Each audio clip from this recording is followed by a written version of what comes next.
colleague Joe DeFeo, RHI's Director of Development. 10 years ago, Red Hook bore the brunt of what was then called a once-in-a-generation storm. As we've seen, once-in-a-generation storms have come to be a routine event.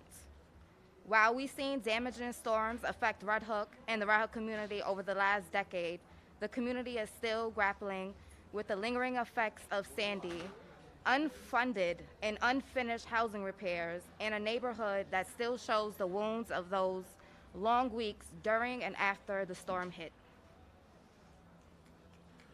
Hello, my name is Joe DeFeo. Today we're here to celebrate the release of this very in-depth report, the joining of community organizations, and the strength of community coming together. We're going to be hearing from neighbors, government officials, and representatives from different groups and nonprofits around the community.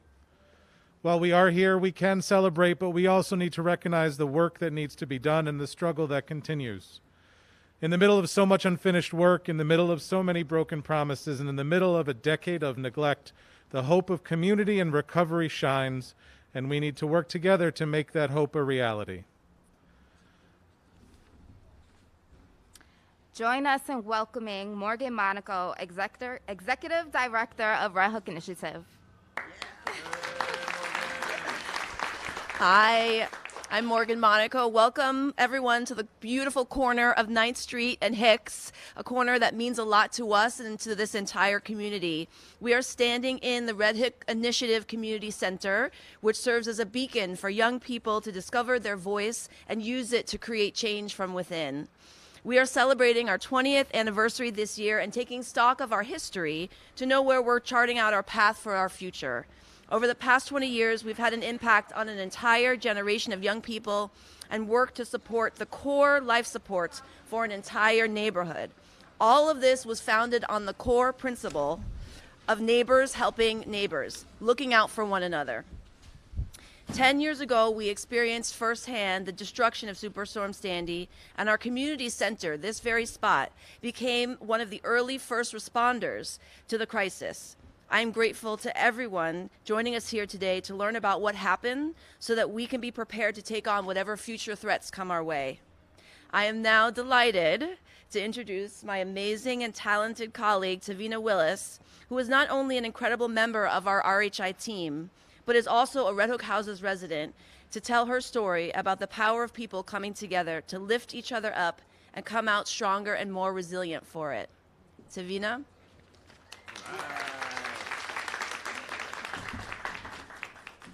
Hello, everyone. Thank you for being here.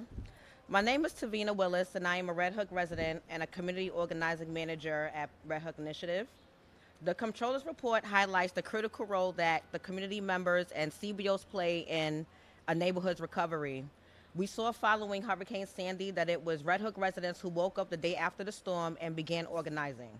The community's response was to care for each other in a time after the storm to ensure the well-being of friends and neighbors, and to do so in the face of systemic inequities. We saw a similar response when the pandemic hit, as neighbors immediately began working together to ensure our needs were met.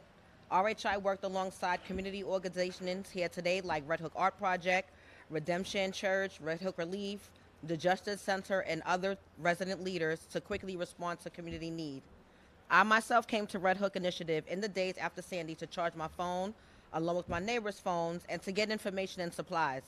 I found that RHI was giving out asthma pumps and battery-operated nebulizers, and went back to my neighbors to let them know. We all would take turns going up and down 14 stories in our building to share information and supplies. My apartment is on the 7th floor, and that is the halfway point, and that was a place for rest. As we continue to recover from Sandy, I participated in Red Hook Local Leaders, RHI's Community Organizing and Emergency Preparedness Training Program, and went on to lead the program. Today, I oversee the organization's public housing organizing work. Y'all gonna make me cry. Our emergency preparedness work has evolved to address the everyday emergency we face here in Red Hook with public housing repairs. Excuse me. The FEMA construction project in Red Hook houses has brought a secondary crisis to the community. In the midst of a pandemic when public outdoor space was literally life-saving, The construction removed all public space. Places to gather, such as playgrounds and benches, were torn up. The soil was piled 2 stories high and left to grow weeds and blow dust inside of homes. And 457 mature trees were uprooted. Today, utility outages are constant. Residents are living with deafening construction noise, giving us intense anxiety. Their homes are a maze of steel and wire, segmenting off, disrupting any consistent sense of physical community. The project, launched in the name of resiliency, has been rolled out with a disregard for the families and individuals that call Red Hook houses home. The work of community organizations and residents who live here has gone on despite the threat to the stability of public housing. The commemoration of Sandy is an important reminder to not just learn from the past, but to also take stock in the moment we are currently facing. It's a reminder of the needs to address critical repair needs in Red Hook. It's a reminder that even though many more affluent parts of the city were rebuilt post-Sandy, Red Hook was and is a distant thought. The emergency is not over in Red Hook. We lose heat, hot water, gas currently at the moment, lacking appliances, windows don't work. We suffer from long neglected repair needs, and we're impacted by lead and molds. These conditions are a result of long-standing disinvestment in public housing, and we are reminded that there is no climate resiliency without a safe and healthy home. Red Hook's climate recovery must center the needs of public housing community. Thank you for your time. Thank you.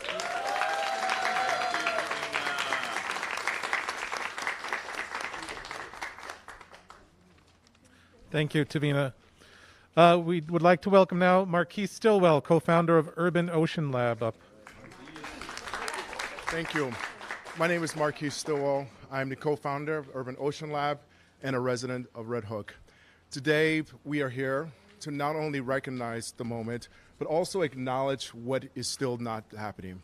For Urban Ocean Lab, our goal is, as a policy think tank, is to provide insights for how we need to think about climate change, but most importantly, how climate change is affecting people. Too many times we raise money and awareness around the buildings and the coastline and the critters that are in the water, but we forget about the people that are most affected by those changes. And we need to make sure that when we are writing policies around climate change, we make sure that we're thinking about the people, we're thinking about environmental justice issues, and we're thinking about what it means to actually live, breathe, and work in this neighborhood. That includes air quality, it includes making sure that everyone has safe water, it's making sure that people are able to walk around and enjoy their neighborhood. So today I'm here to also just bring awareness to the work around policy and making sure that we are building policies that include people when it comes to climate. Thank you.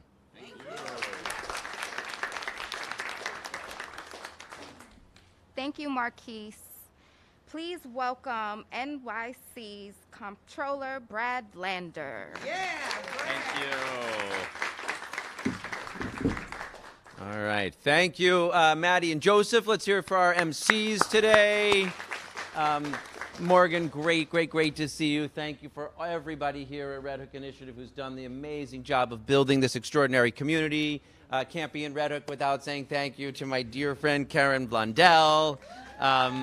Marquise, it was so powerful to partner with Urban Ocean Lab on this report. I feel really blessed to be here with all of you, as well as good friends from community-based organizations that responded in the wake of Sandy and that have continued to organize over the past 10 years. So in addition to Red Hook Initiative from Red Hook, we're joined by the Red Hook West Tenants Association.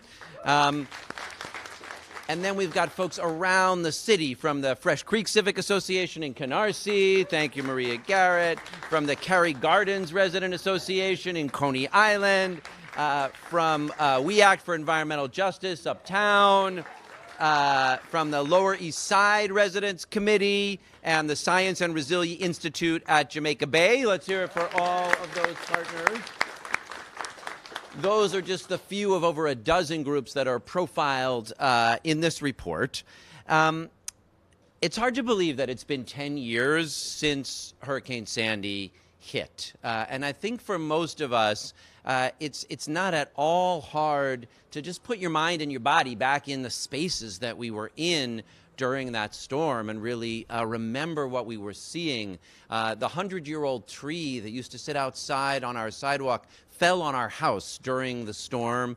Something I just remember very vividly, but happened to 5,000 other people. And of course, here in Red Hook, where folks didn't have running water for 2 weeks, didn't have heat and power for 3, and then wound up with those mobile boilers burning for years afterwards, the physical feeling of that disaster is still very present.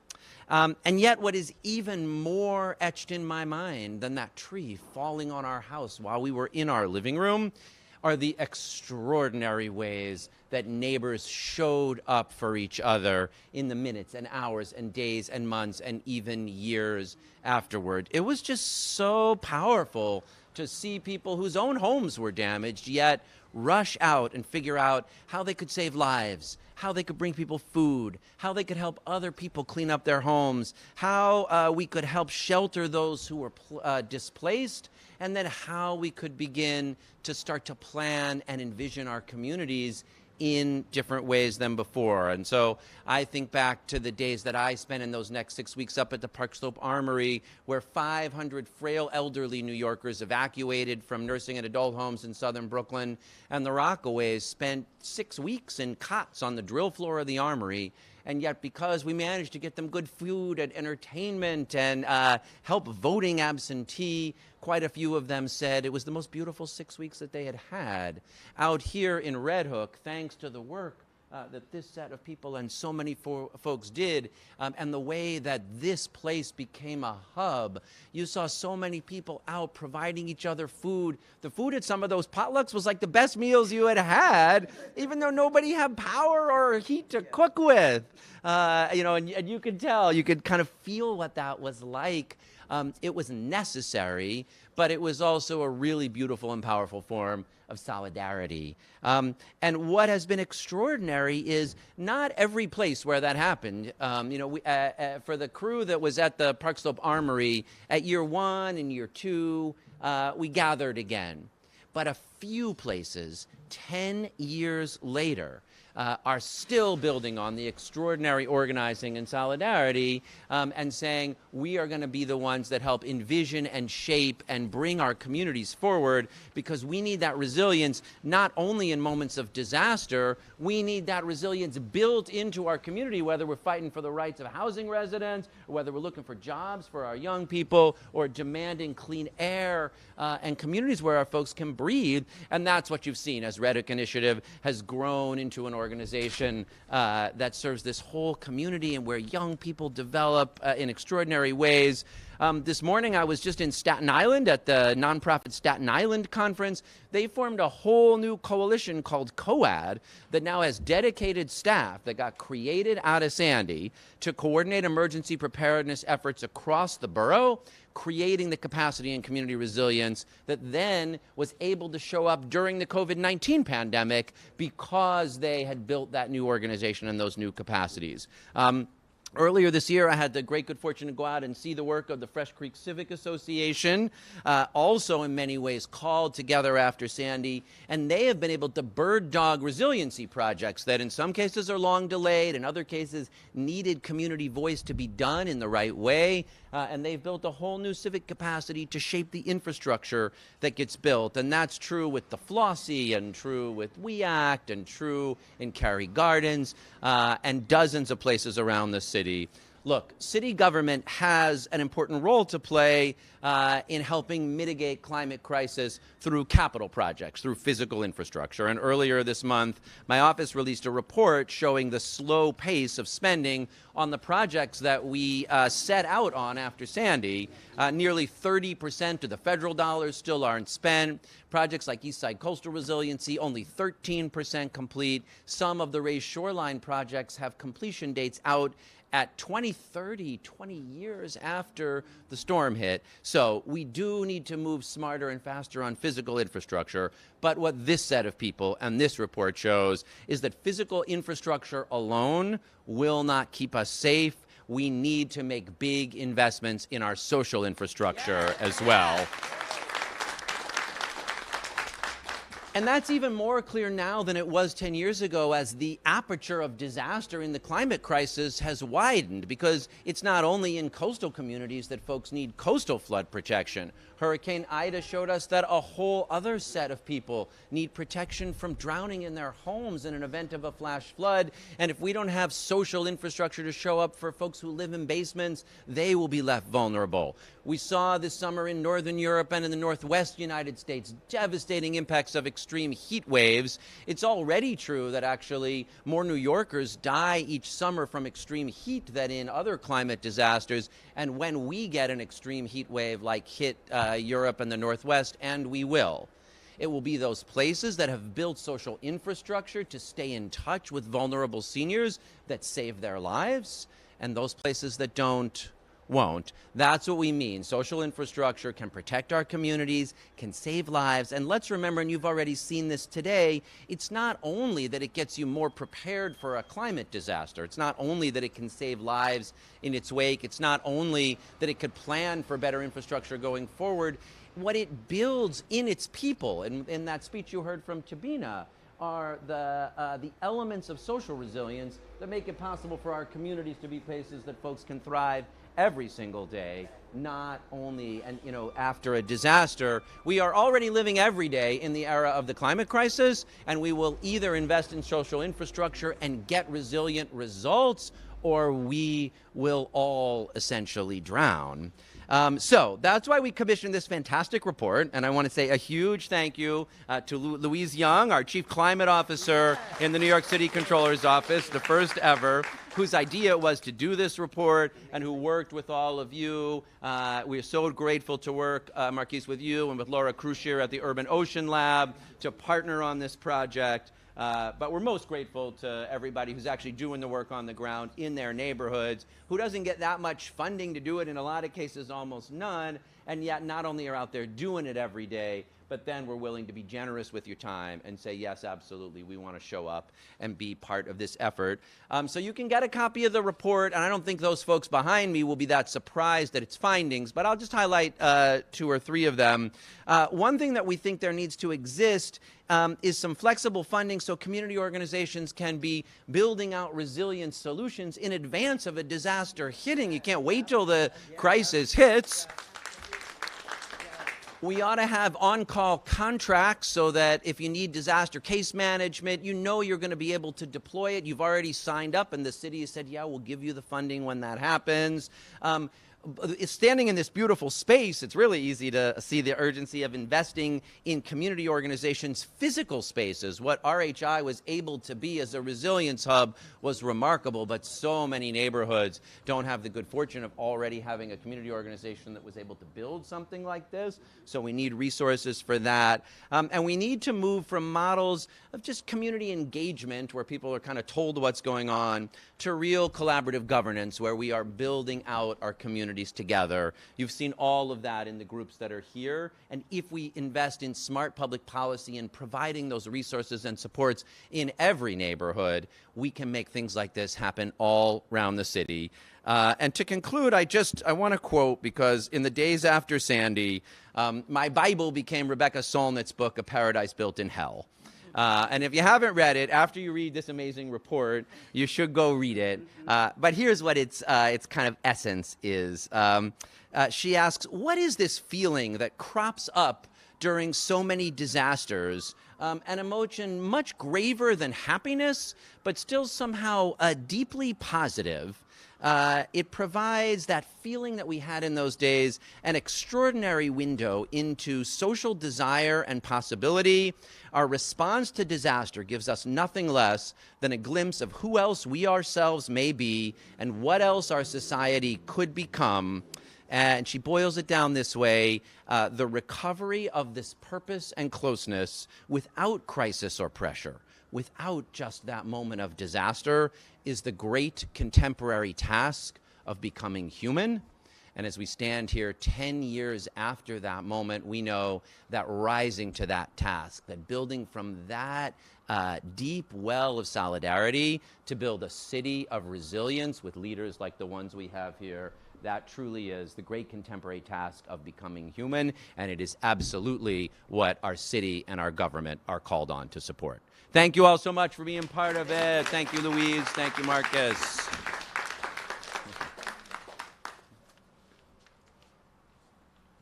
Thank you, Comptroller Lander. Now we'd like to welcome Maria Garrett from the Fresh Creek Civic Association that is based in Canarsie. Good afternoon, everyone. Thank you for having me here today to share my story with you. 10 years ago, Sandy came through, devastated Canarsie. I live by the waterfront, okay, and it's surrounded by it's an inlet from Jamaica Bay. We have Padgett Basins, we have the Fresh Creek, and we have, it comes in from Coney Island. We didn't know that we had to evacuate. So most of the residents stayed in their homes until the last minute. They lost cars, they lost food. Most of them lost their first floor. Some of them even their second floor. And then when the disaster happened, the day after, no one came in to give us any resources. No one even knew that Canarsie had got hit. Our zip code 11236 was left out of everything. And the residents, myself, we started campaigning to get some resources into Canarsie.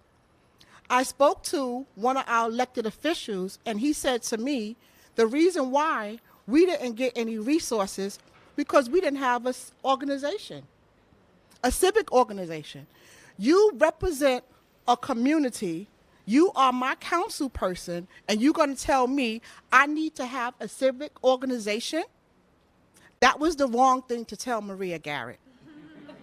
Okay? Because Maria Garrett hit the ground running. I formed the Fresh Creek Civic Association, and I started getting resources and advocating for my community. Okay, and you speak about social justice.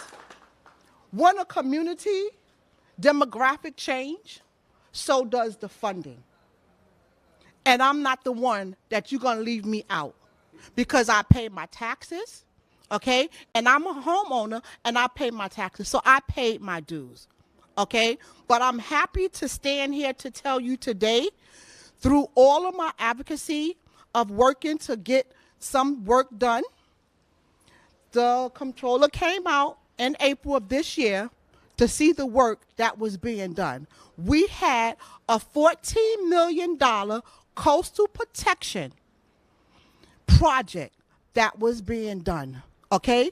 It went from 5 avenues. They put in tide gates, tide chambers, tide gates. What happened is they bring it from the creek into the sewer system. So this way, if there's ever another flood, or high tide, I should say, the water will stop at the floodgate. It won't go into the community. It won't go into the sewer systems so that the residents don't get flooded, all right? But I'm going to stand here today with you people, everybody, do not stop. The fight is not done, okay? We elect people. They need to work for us. We're the boots on the ground.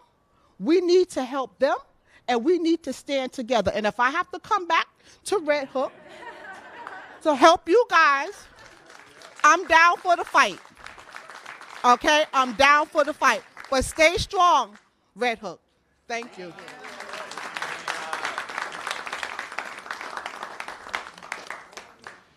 Thank you, Maria. 1 second, I'm sorry. Next is Annie Carfaro, Climate Justice Campaign Coordinator at We Act. Yes, We Act, We Act. Hi, everybody. Good afternoon. I want to thank Red Hook Initiative for hosting us today. I want to thank the Comptroller's Office for releasing really a critical report that I think acknowledges the gap in government response that so many environmental justice communities from Harlem to Coney Island to Red Hook have been feeling in the wake of Hurricane Sandy. And that is a sense of neglect from our government, and a sense that there are forgotten places across the city that really were devastated by Hurricane Sandy and were forced to come together and organize themselves in the wake of a real government response. And so I don't want to be repetitive, because I think what we're hearing here is that there are so many great ideas that are coming out of communities in the wake of this disaster. And there's so much social resiliency that has been built in the past 10 years. But what can really bolster all of that is government funding, government collaboration. And I think that this report is an important first step in that. And I want to congratulate the Comptroller's Office, because this truly felt like a grassroots report. This doesn't feel like ideas that are coming from the government to our communities. This is a report that is uplifting what communities have been saying for years, because the mantra we act, and I know from many organizations across the city, are that our communities speak for ourselves. We're experts in our lives, and we know what needs to happen to improve our resiliency and our strength. And so I'm really excited for the next step, which is going to be working on implementing a lot of the solutions that we found and are highlighted in this report. And I think that it's going to go a long way to really give voice to many of the neighborhoods that might have felt silenced over the past 10 years. So thank you so much.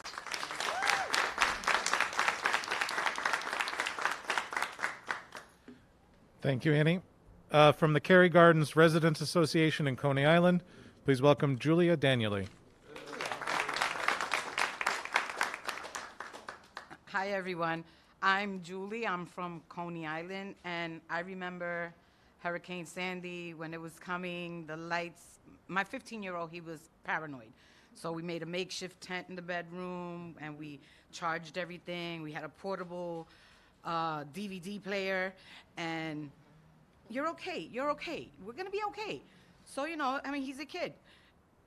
All we saw was the lights black out, and we're looking out the window trying to see in the darkness, and all you see was the water rise up to the mailbox, and the cars start floating. So now he really became scared. So we went underneath this makeshift tent, and we watched a movie, and I held him till he fell asleep, although he was a big boy. But we're strong people, all of us. Everybody who endured this hurricane, I got to give it to all of us. We're kind of strong. My daughter was here in Red Hook. My son was in Manhattan by the waterside as well, and I'm in Coney Island. So you can't even help your children in an instance like that, so you feel helpless. What I see a lot of disparity. Like, to us in Coney Island, we look around and we see all these private buildings going up, and we feel like we're getting slapped in the face every day because we still can't get NYCHA together. There's scaffolding, sidewalk shed, the dust, work undone, just caging you in like an animal inside these developments where you feel unsafe in a place that I've been in Cary Gardens since 1970. I'm a Cary Gardens baby. I came there with grandparents who spoke no English, and I lived there my whole life. My kids are grown from the ages of 42 to 25. They were all born and raised there.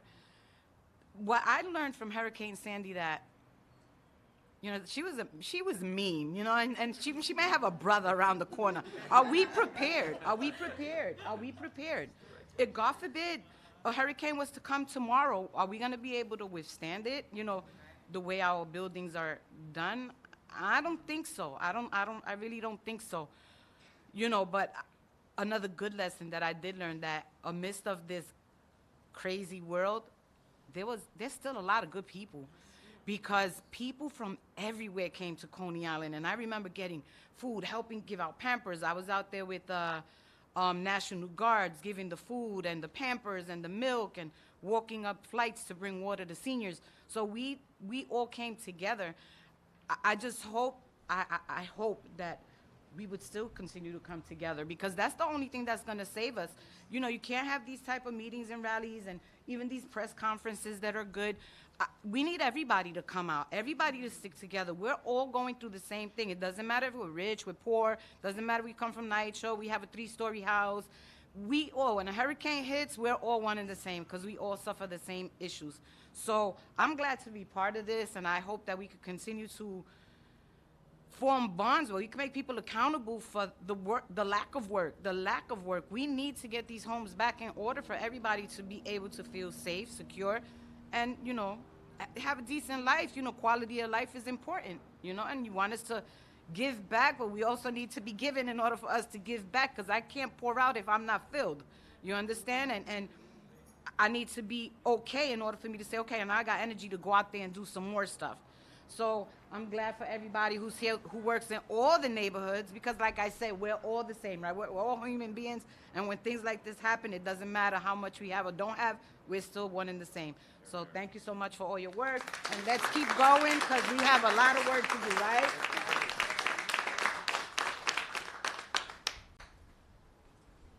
Thank you. Thank you so much for that. Right now, it is my pleasure to introduce President of the Red Hook West Residents Association, Karen Blondell. Thank you all. Good afternoon, everyone. I would like to take this moment to thank our City Controller, Brad Lander, for the opportunity to speak on behalf of the Red Hook community, Red Hook, Brooklyn. As our controller, Brad Lander has hit the ground running, sharing information with our community, asking us what audits we want him to conduct, and in collaboration with various groups like Red Hook Initiative, Urban Ocean Lab, and other organizations across our community. So we thank you for that, Brad. Back in October 2012, which was 10 years ago, Hurricane Sandy hit this community. Since that time, we have developed into environmental justice leaders, leaders of local public housing. We have created the Local Leaders Program with over 200 people who are trained, ready Red Hook way, ready to help people in their times of need. But we also love the fact that Brad is our controller, because even going back to biblical times, you can't get anything done until you count up what you have. And so we thank Brad for being the auditor for New York City, because we will be using his expertise to help us figure out a strategy to create further collaborations across our community and yours. And so thank you very much today. Bye.